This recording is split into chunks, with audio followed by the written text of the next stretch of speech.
What's good, party people? It is your boy, Kung Fu Cape, back with another episode of the Dynastyers podcast here today. Yes, sir. Yes, ma'am. Yes, everyone that tunes in with us. We appreciate all of the support. Everyone that listens to what we have to talk about, regardless of that being sports, regardless of that being music, regardless of whatever that has to do with, we thank you for making us a part of your daily listening habits. Again, I say, welcome. Welcome to another episode of the Dynastyers podcast.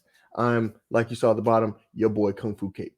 We are here today to talk to y'all about sports. You know why we're here. We are here to bring y'all all of the stuff that has been going on in the world of sports over the last week, 2 weeks, So let's get into it. Let's do our introductions first. Shout out to our partners at the Capers Cares Foundation. Please give them a follow on Instagram at the Capers Cares Foundation. They are doing a lot for the community coming up in the next few weeks. The holiday season is upon us. They are trying to bless people for Christmas and bless people for Thanksgiving. More information on their Instagram page. Also, please follow us. You see our social medias right here.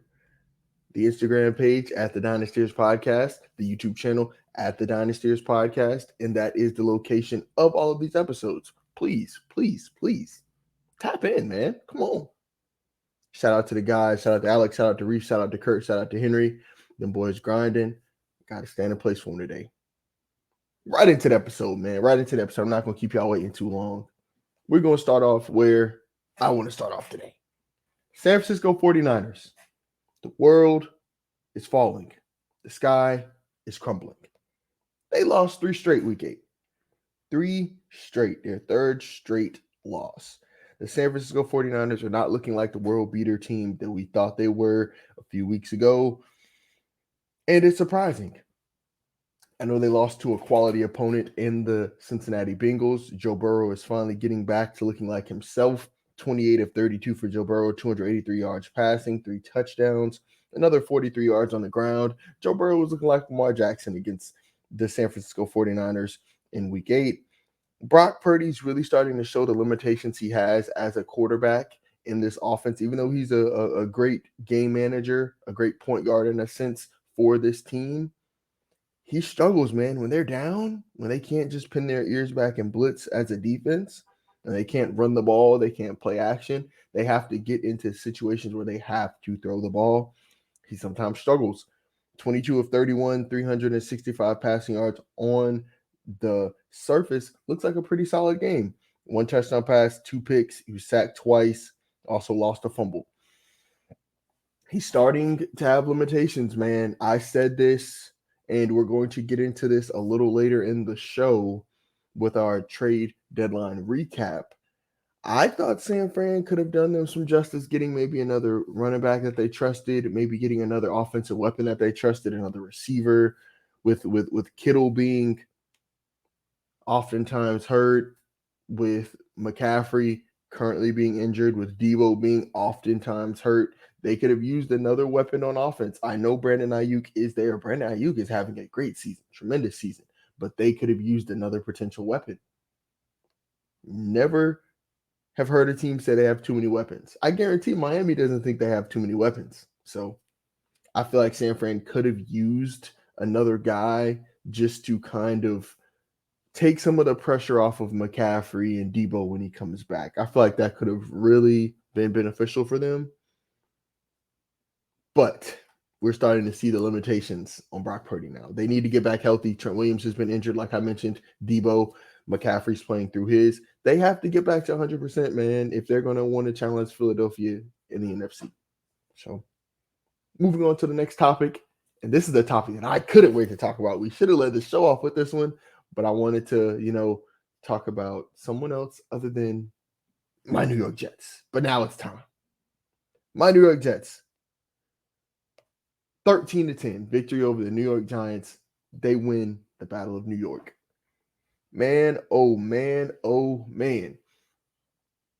Now, if you're like me, and if you're like one of my friends in my fantasy league who's a Giants fan, you watched this game.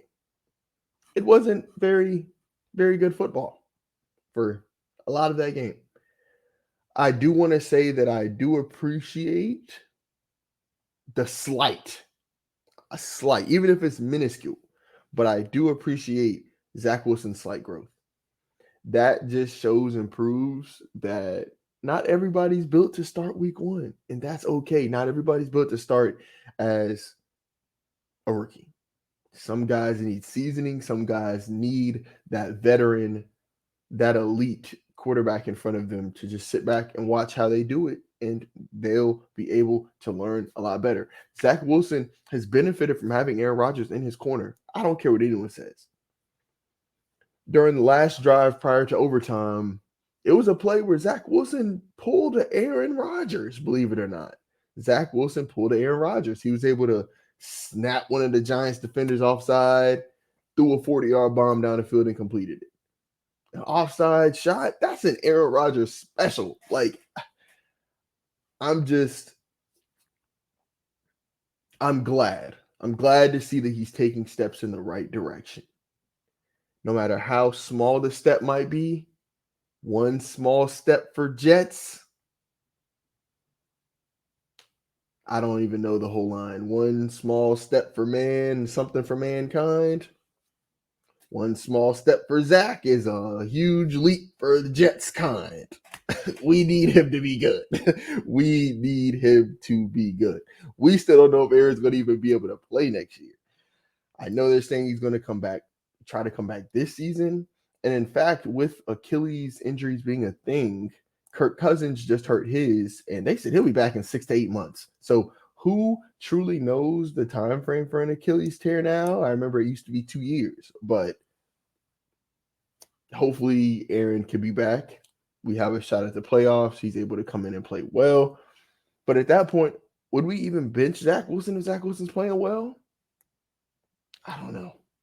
But all I do know is my New York Jets won the Battle of New York 13-10. The New York Giants, I just don't get it. The Giants threw the ball 14 times. With Tyrod going out, who's on IR now, is probably not going to play this week. They handed the ball to Saquon Barkley 36 times. 36 times. They attempted 46, 48, 52 rushing attempts. I can't believe that. So I'm glad Daniel Jones will be back for them this week, but it probably doesn't matter. The Giants' season's a wash. They're going to have to find a way to get off Daniel Jones. They need to get in the quarterback market this offseason. Shout out my Jets, the winners of the Battle of New York. And my Jets are now sitting 4-3, half game back from the Bills in the division. 3-game winning streak. Don't sleep on us. That's all I'm going to say. Don't sleep on us. Moving along on the show, everybody, we want to go ahead and get to, well, not we, I want to go ahead and get to the Week 8 trade recap. Now, I know that I have this as predictions. I wanted to keep it similar to what I had last week. Last week, I had the trade deadline predictions section of the show for predictions. This week for predictions, we're just going to do the recap. I don't even really have anything I want to predict going into week 9 because this is when football is really going to pick up after the trade deadline. A lot of games matter now. But I'm here to talk about the trades that happen. Let's just go down the list of just the rumors that I predicted that were correct and the rumors that I predicted that were wrong. So straight off the rip, no big wide receiver was moved. I was shocked. I thought the Broncos would have looked to unload some of their talent, but I said that before they beat the Chiefs. So that's probably why they decided to stay pat and compete. But no big receiver was moved, man. Devontae Adams was not moved. Jerry Jeudy was not moved. Cortland Sutton, DeAndre Hopkins, they all were on their teams. T. Higgins did not leave Cincinnati. Every wide receiver stayed, and I was truly shocked. I wasn't shocked, however, to realize or to find out that my Jets did call about Devontae Adams. It made sense. He got targeted, what, 8 times last Thursday? Come on, man. They're using him completely wrong. And free Devontae Adams. That's going to be my new fantasy football name next year. It was free Jonathan Taylor this year. Next year is free Devontae Adams. Get him to New York, man. Come on. Another name that I did mention that could possibly be on the block of getting traded, but did not get moved, surprisingly.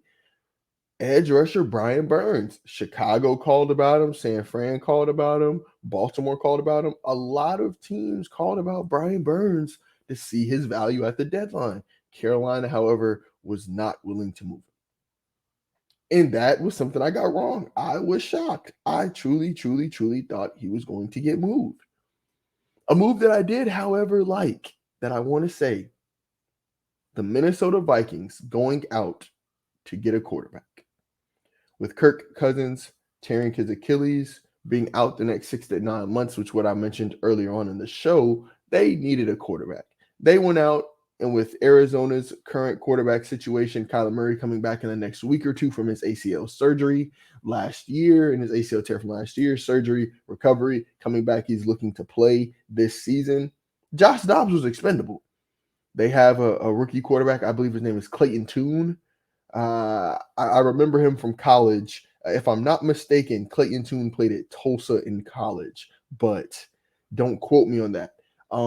They were able to move on from Josh Dobbs. Josh Dobbs went to Minnesota for a 5th-round pick, and now he is most likely going to be their starting quarterback. They're starting Jaron Hall this week, but if the BYU product does not come out and tear it up for Minnesota, I can expect to see Josh Dobbs in at the quarterback spot for them. They still have a chance to compete. With Jettis coming back soon and the way that offense looks, that division's wide open. That second place spot's wide open in that division behind Detroit. So Chicago, come on, bro. Chicago isn't ready. They're not ready. In Green Bay, I mean, I don't even want to talk about Green Bay. They might be in the quarterback market this offseason as well. And yes, like I mentioned, Clayton Tune is on track to start this week for the Cardinals. He played his college football at, let's see if I know sports like I think I do. He played at Houston. So I actually was wrong. Did he transfer to Houston? I know Clayton Tune's been around for a little while. He's a good college player, though, man. Really good college player. So he was at Houston. He threw about 12,000 yards at Houston. So I guess I was completely wrong. Good player. Good player. About 12,000 passing yards in his career, 104 touchdowns. Seems like a guy that can get it done. I mean, they're clearly sticking with Kyler Murray. I mean, clearly they're sticking with Kyler. You guys would think, right? Because, I mean, even though they're one of the worst records in the league, is Caleb Williams really a clear upgrade over Kyler Murray? I don't know. That's a thought. Y'all in the comments below, let me know what y'all think about a Caleb Williams versus Kyler Murray type comparison. I mean, I know when Kyler Murray was at Oklahoma, he was the best player in college football, like by far. So I don't really know. Caleb Williams isn't giving me best player in the college football rankings right now vibes. He's definitely giving me more top 10, top 5. Nonetheless, back to the trades. I got on that tangent because I'm thinking, like, I like to think ahead. Do they get rid of Kyler Murray? And if so, with the turnover that the quarterback position is going to experience every team this offseason, what's a team that could go for Kyler Murray? Comments below, guys. Help me out. Kyler Murray leaves Arizona this offseason because they're looking to draft a quarterback, where does Kyler Murray go? That's interesting. That's interesting. Back to the trades, however, though. Wanted to highlight Chicago making a huge move, picking up Montez Sweat from the Washington Commanders for a second round pick, giving him his 4-year, $98 million extension. He deserves it. Great player. Just kind of going through, I want to, give you guys some of the other trades that happened. I'm just scrolling back because, I kind of got to find them. It's crazy. It's a few trades. It was a really good amount of trades. I'll be honest with you. There was, see, the Bengals didn't even take calls on T. Higgins, so that makes sense. That makes a lot of sense. And the Jets also called about Mike Evans. It just didn't work, bro. It just didn't work. I wish we could have picked up another receiver during the trade deadline, but it's cool. And see, now I was able to get all of the trades in one location so I can go through them for you guys. The Bills, they acquired Rasul Douglas from the Packers to replace Tre'Davious White. They saw that there was lacking in their DB room with losing him for the season. They needed to replace him. Rasul Douglas is a great ball hawking corner, and they got him for a 5th-round pick. So a 3rd-round pick, excuse me. They received a 5th-round pick back for the trade. So in that instance, they're in win now mode, so I guess it's okay. I mean, they got a 5th back. They moved back 2 rounds. Who cares? The 3rd-round pick is going to be one of the bottom 6 picks in the league. So, okay. I'm not mad at that. Not mad at that at all. The Browns traded Donovan People-Jones to the Lions, and I loved this move. The Lions needed another receiver, and even though they have Laporta, who's a good pass-catching tight end, they have Amon St. Brown, who's one of the more sure-handed receivers in the league. I liken him to a Cooper Kupp-esque type of guy. Does all of his work out of the slot and just cooks you, bro. Not the fastest guy, not the biggest guy, just great route runner, great hands, just gets it done. Huge fan of Amon St. Brown. But they needed another receiver. Jameson Williams might not be ready yet to contribute on a playoff team today. And Josh Reynolds is hit or miss. They needed a guy that they could look at and say he can be our number 2 receiver. I think DPJ is that guy, man. He kind of fell out of the rotation with them getting Elijah Moore, so they didn't necessarily need him, Elijah Moore, and Amari Cooper. 2 receivers is enough. They still have Njoku in Cleveland, so they didn't necessarily need DPJ as much as a team like the Lions did. I think he'll help Jared Goff out a lot. With Cleveland receiving a 6th-round pick for him, I kind of it's is what it is. 2025 6th-round pick. This kid's a sophomore now, junior now in college. Maybe is what it is. The 49ers, huge deal, man, huge deal. They acquired Chase Young from the Commanders, and that was very interesting in my eyes. I was surprised, very surprised that Washington let him go so easily. I don't know what it is. Maybe he's not healthy. Maybe they don't believe in his long-term potential, long-term ability to stay in the league because of that knee injury he had. Because it's crazy, man. I talk about this all the time. For those of you on the Dynastyers that know, like, I was chasing a dream, man. I tore my ACL chasing my dream. And when I tore my ACL, I lost all my athleticism. And it took me a while to kind of like fully recover. But you see people that tear the ACL in 6-7 months, they're back at it like it never happened. And Chase Young was one of those cases kind of similar to me, which is surprising being such an elite athlete. Like, he tore his ACL and it took him 2.5 years to kind of get his footing back. And it surprised me. And so I think that's really what led to them declining his 5th-year option. That's what led to them being willing to move on from the number 2 overall pick. typically don't move on from a number 2 overall pick this early. I mean, just look at us with Zach Wilson. Just look at us with Zach Wilson. So they essentially gave up a number 2 overall pick for a third round pick in 2024. That's going to be one of the bottom 6 picks because it's San Fran's. I just didn't understand it. The Commanders seem like they're just tanking, man. They look like they're trying to tank for Caleb. Maybe they just didn't want to spend the money next offseason when they already paid Deron Payne. They already paid Jonathan Allen on that D line.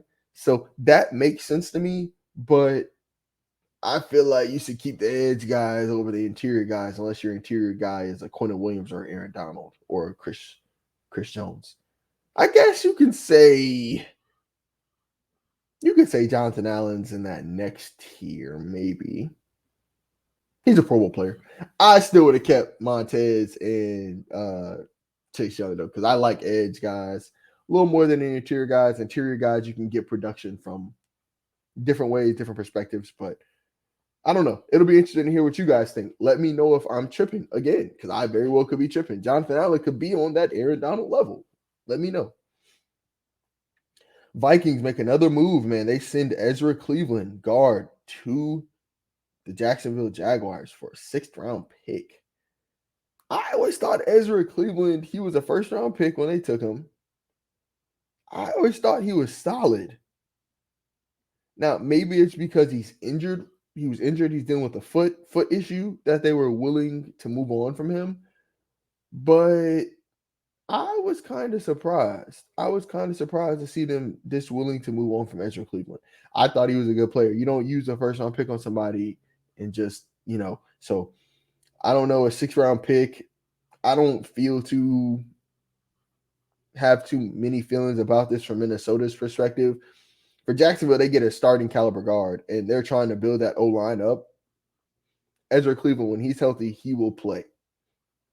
Definitely will play.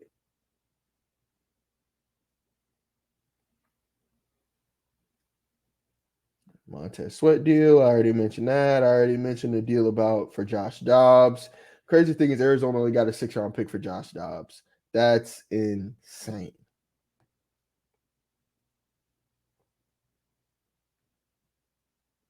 That is insane.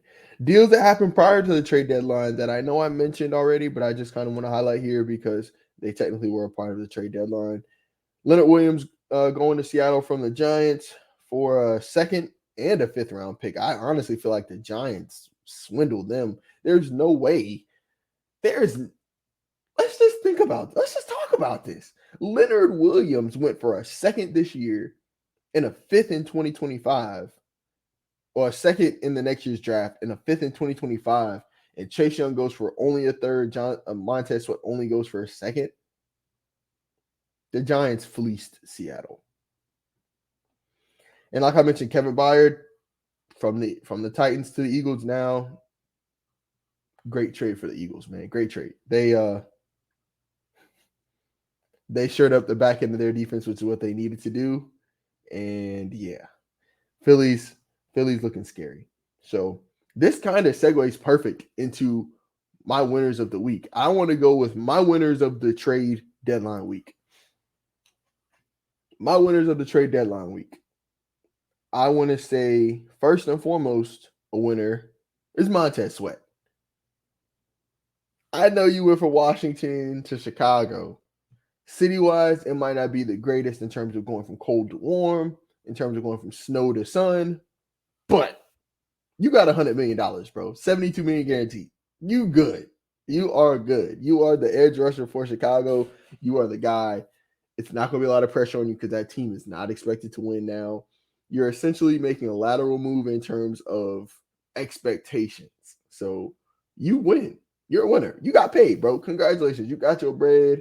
You got out of Washington before they burnt that entire organization to the ground. You're a winner in my book. From a pure sports winning, losing perspective, I have to say the Dallas Cowboys are a winner, man. I have to. They didn't make a move during the trade deadline, but the way they did this, the Los Angeles Rams, they didn't have to. They beat them 43-20, and Dak Prescott just looked like himself, man. 25 for 31, 304 passing yards, 4 touchdowns. He did throw a pick. He was sacked 3 times. But other than that, man, he was wheeling and dealing. Him and CeeDee Lamb, 12 of the 14 targets he had were completed. 158 yards, 2 touchdowns. Man, oh man, bro. That Dallas offense is really starting to soar. They didn't need a move. If I would have said something, I wouldn't have minded them possibly going to get a D lineman. They could have possibly got another D lineman, but they used the draft pick on Mozzie Smith. Still he hasn't played a bunch, so maybe they'll employ him a lot more during the end run of the season. I don't know. Maybe they didn't need anything, but I definitely will say they're a winner because the way they did the Rams, insane.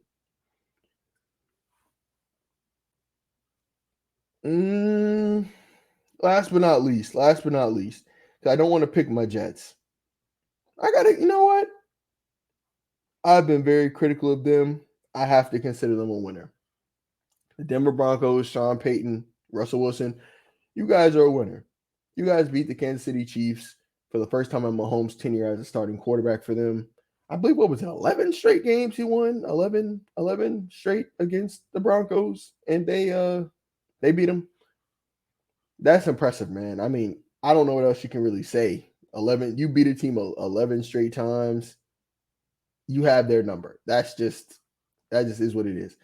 And the fact that they were actually able to play well. I mean, Russell Wilson only threw 114 passing yards, but 3 touchdowns, 12 of 19, rushed for 30 yards. They actually look like a competent offense. Their defense turned Patrick Mahomes over 2 times. He didn't throw a touchdown pass for the first time in a while. He lost to a team with a losing record for the first time in a while, maybe ever. So I have to give the Broncos the win this week. They did something that we thought would never be done, and that was beat Patrick Mahomes. Denver Broncos might not happen many times this year, but you're a winner this week. Losers of the week. Losers of the week. Ah, man. Losers of the week are simple, bro. I got to go the Green Bay Packers. I got to go the Washington Commanders. These are two teams that will be looking for new quarterbacks this offseason. These are two teams that are about in the same boat. Bottom of their division, one of the worst teams in the NFC, young quarterback, not a lot of talent around them.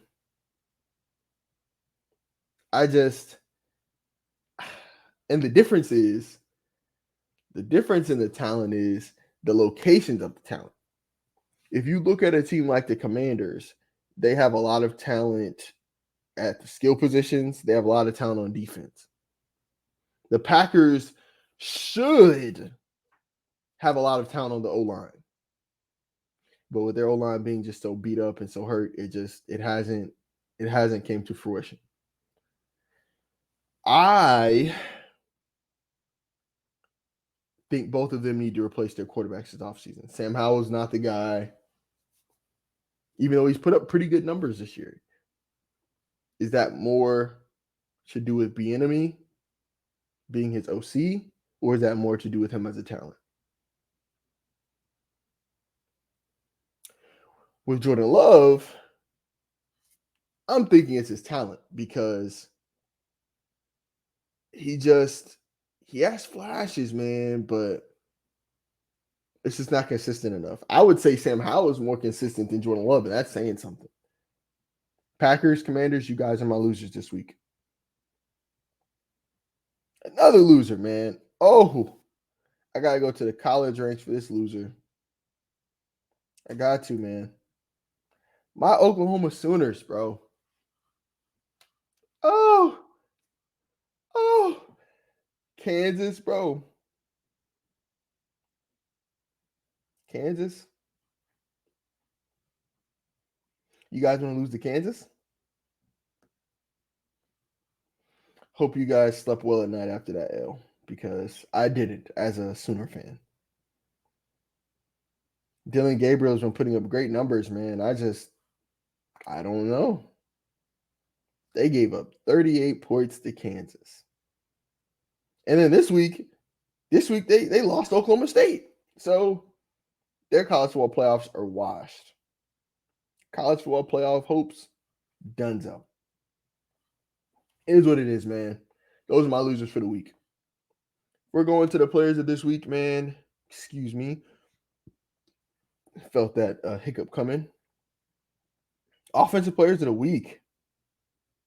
Let's get it. Let's get it. If I was going last week, it would have to be the combination of Will Levis and DeAndre Hopkins. Will Levis probably played the greatest game he'll play in his career against the Atlanta Falcons. 19 of 29, 238 passing yards, 4 touchdowns. He threw 3 touchdowns to DeAndre Hopkins, and DeAndre Hopkins caught 4 passes and scored 3 touchdowns. Dog. That's all I can say, bro. Dog. He was targeted 6 times, caught 4 of them, had 3 scores. That's my offensive player of the week, bro. I mean, what else needs to be said? They beat Atlanta because of that duo. Without that duo, they don't beat Atlanta. Moving on to the other side of the ball and my defensive player of the week. My defensive player of the week is interesting. It's very interesting. You know why?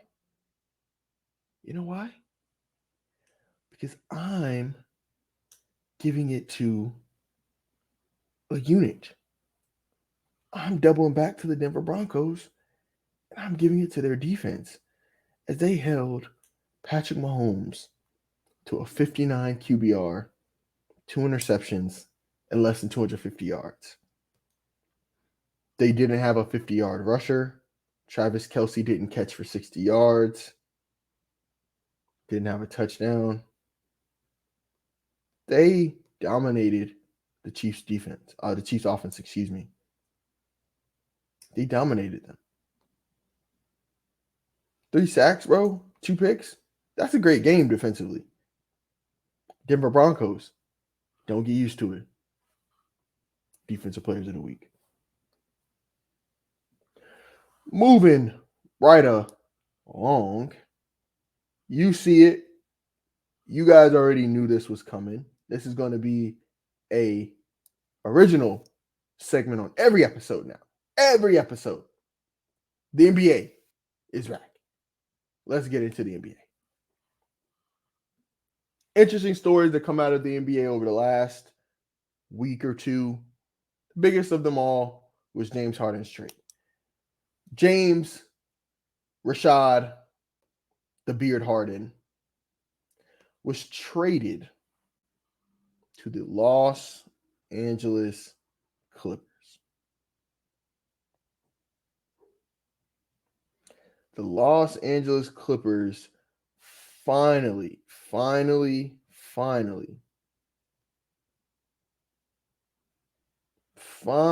bro. Finally got what he wanted and got his trade out of the Philadelphia 76ers. And bro, the crazy thing is, I have mixed feelings about this package. I look at it from a Clippers perspective. Let me start with the Clippers. The Clippers get James Harden, PJ Tucker, a Eurostash Felipe Petrusev. That's what the Sixers gave up. That's what the Clippers received. The Clippers gave up Marcus Morris, Robert Covington, Nicholas Batum, KJ Martin, a 2028 first round pick, two second round picks in 2028, and a 2029 pick swap.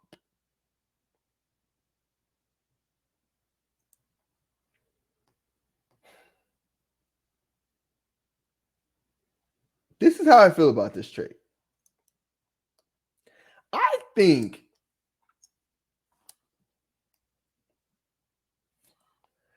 that 2029 pick swap for the Clippers could really be valuable. Really, 2028 unprotected too, because let's take a look at this thing here. 2028. We're in 2023 right now. 2023. 2024 is on the horizon. You know, the year is about to end. But let's just look at this here. In 2028, that's 5 years from now. Because I'm a math guy. I like to do stuff mathematically, schematically. You know what I'm saying? Kawhi Leonard, 32 years old, 11 seasons pro. Significant injury history, I would say, right? You guys would agree with me, significant. 2028 is 5 years from now. He'll be 37, pushing 38. 2029, he'll be 38, pushing 39. See LeBron James? I don't know if Kawhi, I know he trains. Don't get me wrong, because, and I mean this in the non-weirdest way possible, Kawhi Leonard has a strong looking basketball physique. So it's clearly that he works out. It's clear that he contributes and puts in a lot of time and effort and money into his body, into being in the best shape possible. But he's just had a litany of injuries, man. The list is just it's just severe, bro. I mean, at 37, 38, I don't expect Kawhi Leonard to still be running around shooting mid-range jumpers for the Clippers. I don't. I would love to see him still doing it, but it's just the likeliness of it isn't very realistic. A guy like Paul George, another skilled NBA player. Like Paul George is a 6'9" Kyrie Irving. 6'9" Kyrie Irving with Kawhi levels of defense on both ends of the floor. Like, come on, let's be real. Like, if you build a perfect basketball player, like Paul George is a two-way T-Mac when you think about it. So Paul George is one of those guys. 8-time All-Star, 6-time All-NBA, 4-time All-Defense. That's Hall of Fame worthy, like on the brink of Hall of Fame. Like he could have, if he would have made the NBA 75 list, I wouldn't have been mad. But in the same breath, 13 years experience pro, 13 years pro. He got drafted back in 2010, 2011. 13 years pro, 33 years old. 2028. What's he gonna be? 5 years, 38, pushing 39. 2029, 39, pushing 40. Paul George ain't gonna be on the Clippers at 39 and 40, 38, 39, 40. He's not. He's not. James Harden, 14 years pro, 75 team all anniversary, 10-time All-Star, 7-time All-NBA, MVP. Y'all know I'm a big fan of James Harden. That's my guy, James Harden. I'm a huge James Harden fan. 34 years old. 2028, he will be 39, pushing 40. 2029, he will be 40, pushing 41. I can say this confidently. I never thought James Harden took Kawhi, Paul George, LeBron James levels of care on his body. I never thought that. I can guarantee that James Harden is not going to be on the Clippers in 2028, 2029. He will have probably been on 5 other teams by the time 2028 rolls around. So, and I know that was kind of a long, drawn out soliloquy, but I'm just saying those picks could have some value for Philly. Now, it's not just Philly that's dealing with a often hurt older player. Joel Embiid is 29. He's about to be 30 years old in the next 120 days. Joel Embiid has already given 7 years of life to the NBA. 6-time All-Star, 5-time All-NBA, and 7 years pro. Let's talk about how dominant that is. 7 years pro. My man came in the game cooking. Well, it is because he had those injuries those first years.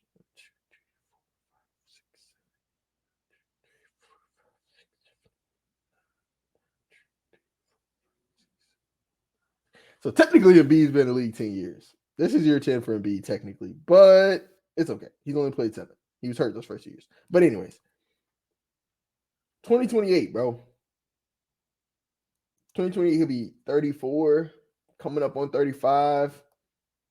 Next year, he'll be 35, coming up on 36. I don't even know if Embiid will be in the NBA at 35, 36. I don't even know if he'll be a quality rotational piece at 35, 36. Just because of his lower leg injuries, bro. His foot was an issue coming into the league. His back has been an issue. He's had knee issues. Like, it's just, this gives Philly the chance to look and see, 2028 will have a 7th grader. That'll be nice. We can plan for that. A 6th grader, that'll be nice in 2029.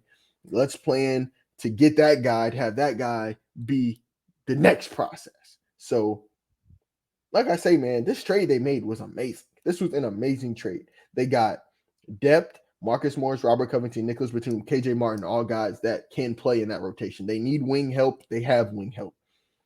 They got 2 second-round picks, 2 first-round picks that will have value in the next few years. I love that trade. That was an amazing trade for them. And now I want to talk about the ceiling. The ceiling for both of these teams now. We were speaking about this on the game yesterday, man. The Clippers have to get it done. Nothing else can be said. The Clippers have to get it done this year. No ifs, ands, or buts about it. If they do not win a championship this year, I say they got to blow that team up. That team is too old, too expensive, too many superstars on it to not have a championship this season. They're the best team on paper. The Clippers should be the team to come out of the West. And I'll be honest with you. A healthy series, Clippers Suns? Come on, bro.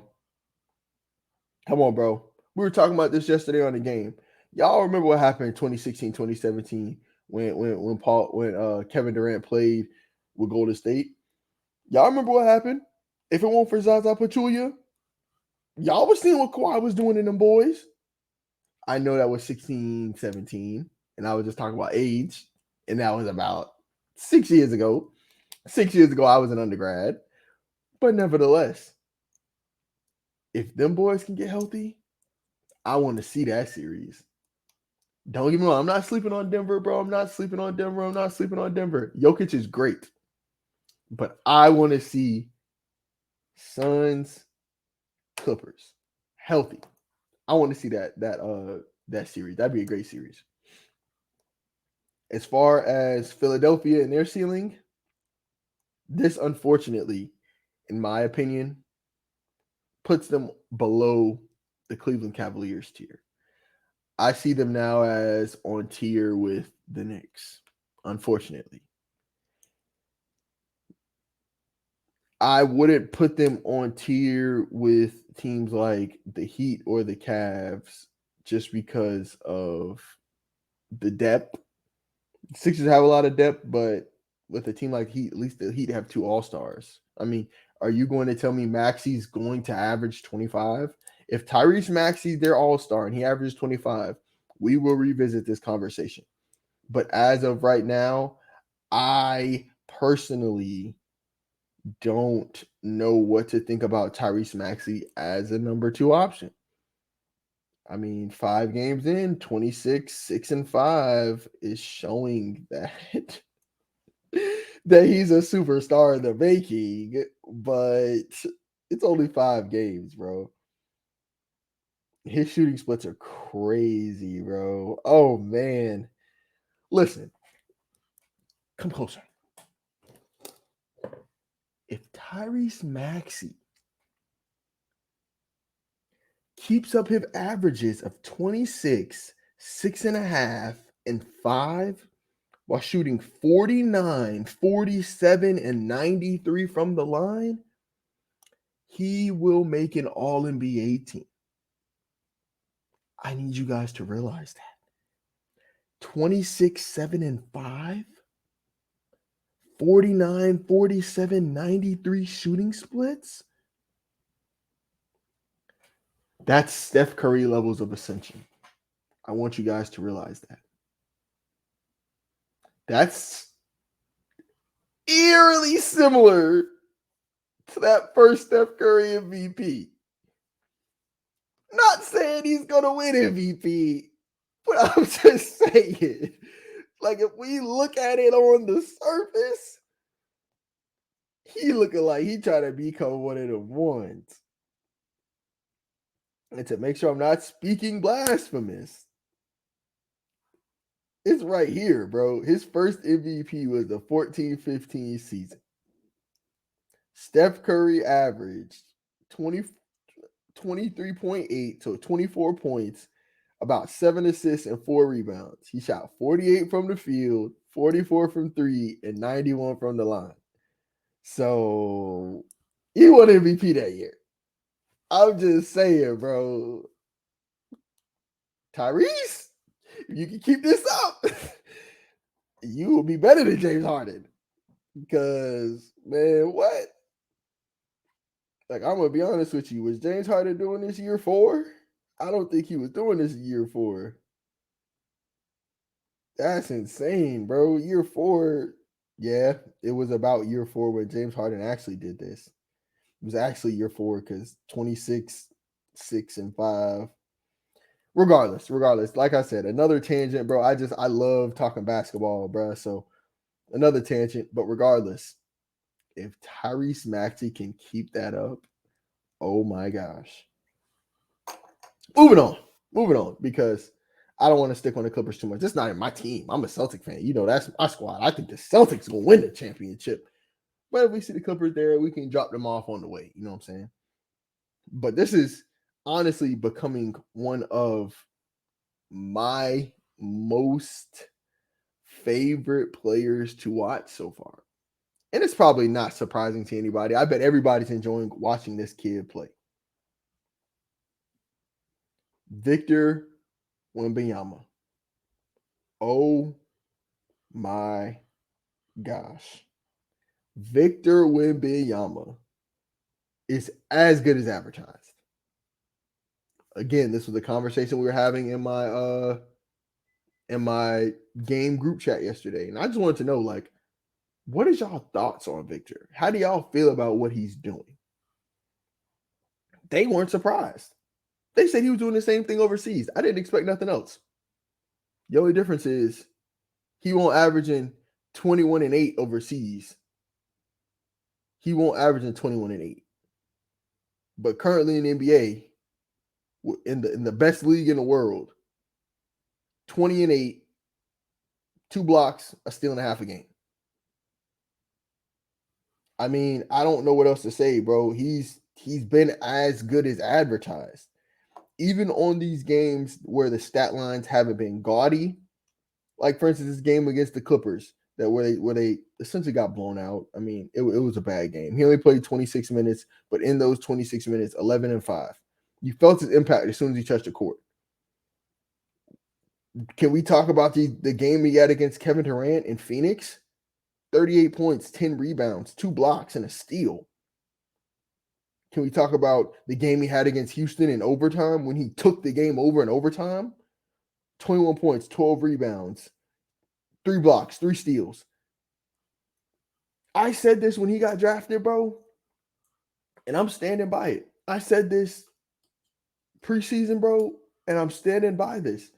Victor Wembanyama has the potential to win Rookie of the Year and Defensive Player of the Year this season. Victor Wembanyama has the potential to be an all-defensive team player this season. 2 blocks and a steal and a half a game? He could do that while averaging 10 points and 10 boards, and he would still be a quality rotational player. But because he's doing that while averaging 21 and 8 while shooting 33% from the field, the sky is the limit for this guy. I cannot wait to see what the Spurs do to put talent around him, what the Spurs do to develop him, develop his body. Because, bro, when I tell you, if Victor Wembanyama gets about a 15 to 20 pounds of extra muscle, gets to a 220, 230, solid, strong, bro. He will be next. I'm already saying it now. You guys see it at the bottom. Victor Wembanyama has next. I'm calling it now, bro. I'm calling it now. I don't typically do this. Jump to the conclusion of rookies having next and guys coming into the league having next. Got this being the next guy to take the mantle from LeBron. This dude, bro, this dude is the real deal. I like his chances to take the mantle from LeBron. And there you have it, team. We've came to the end of another successful episode of the Dynastyers podcast. Again, I've been your host, Kung Fu Cape. You guys know me as Darius, Kung Fu Cape on the Twitch. We've been streaming on YouTube on the Dynastyers channel. We're going to be getting back on Twitch soon. But as we always end the episodes, we're ending with a word of wisdom. Word of wisdom for me today and for you all today is patience. Anything worth accomplishing, anything worth gaining, anything worth completing, anything worth obtaining takes hard work, bro. It takes hard work. It takes dedication. It takes willingness to try new things, willingness to change, willingness to work hard. I don't know who needs to hear this, but if you're going through something that's difficult for you, you're going through something that's rough, that's hard, that you might think there's no way out, there is a way out. Keep grinding, bro. You got this. Keep grinding. Pray, fast. God has you. God is in your corner for a reason. He's not going to give you more than you can bear. He's not going to allow anything to happen to you that he doesn't already have predetermined in your life. He wouldn't put you on his path. He wouldn't have blessed you with these opportunities if you couldn't handle it, if it wasn't for you. Trust, believe, fast, pray, and know that God got you.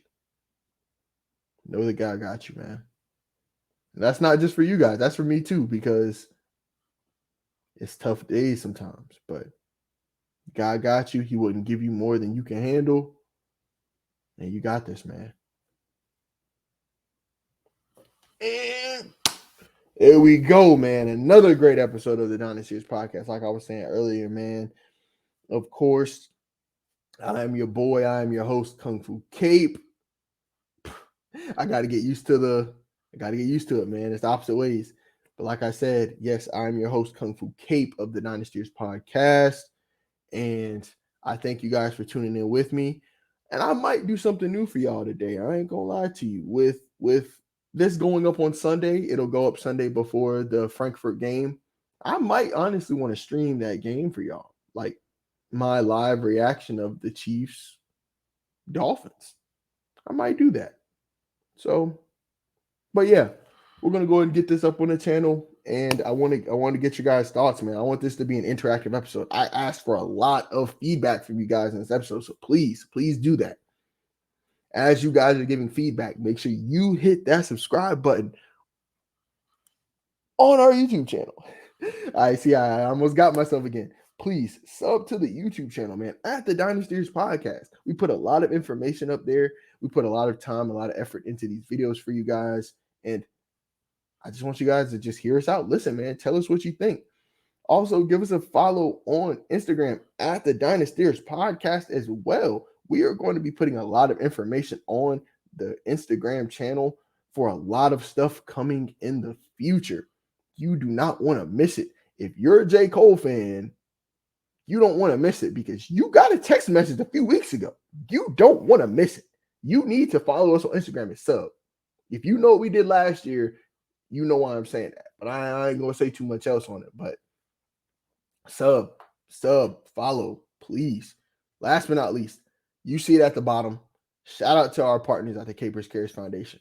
Give them a follow on Instagram as well. As the holiday season is approaching, they're doing a lot in the city, a lot in the state of North Carolina, a lot in the cities of Raleigh, Durham, Chapel Hill, that surrounding area for families. please tap in with them. You don't want to miss the information that they have on their channels as well. You don't want to miss this stuff. Till next time, it's your boy Kate. Peace.